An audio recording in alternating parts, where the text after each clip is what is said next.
বন্ধুরা, আমি বানাবো পনির তন্দুরি। খুবই টেস্টি মজাদার জিনিস আমি বানাচ্ছি, আপনারা দেখতে থাকুন। প্রথমে আমি এখানে পনির নিয়েছি। পনিরের মধ্যে আমি নুন দেব পরিমাণ মতন করে। আদা রসুন বেটে রেখেছি, ওটা আমি পুরোটাই দিয়ে দেবো বাটাটা।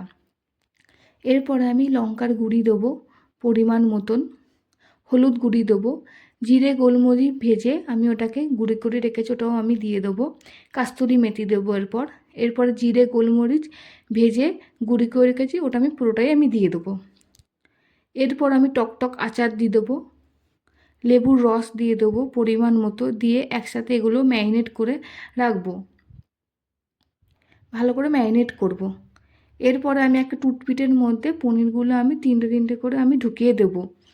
আর একটা টুথপিক নিয়ে তার মধ্যে আমি পনিরগুলো তিনটে তিনটে করে ঢুকিয়ে নেবো। গ্যাসের মধ্যে আমি গরম তাওয়া রেখেছি, তাওয়াটাকে মধ্যে আমি তেল দিয়েছি। তেল দেওয়ার পর তেলটা একটু গরম করতে আমি দিয়েছি। এরপর আমি পনিরগুলো ঢুকিয়ে আমি সেই তাওয়ার মধ্যে আমি এগুলো দিয়ে দেবো।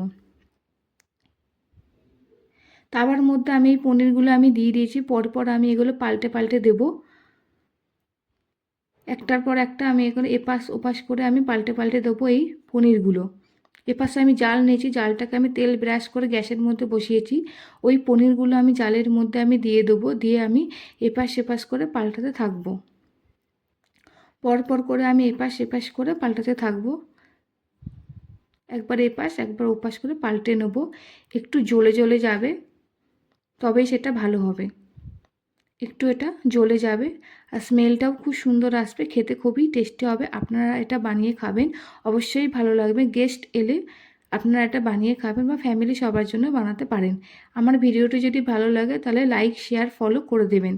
আর এই পনিরটি পাড়ায় আমার হয়ে এসছে তন্দুরিটা, প্রায় এটা জ্বলে জ্বলে গেছে। এই আমার তন্দুরিটা জ্বলে গেছে, খেতে খুবই টেস্টি হবে।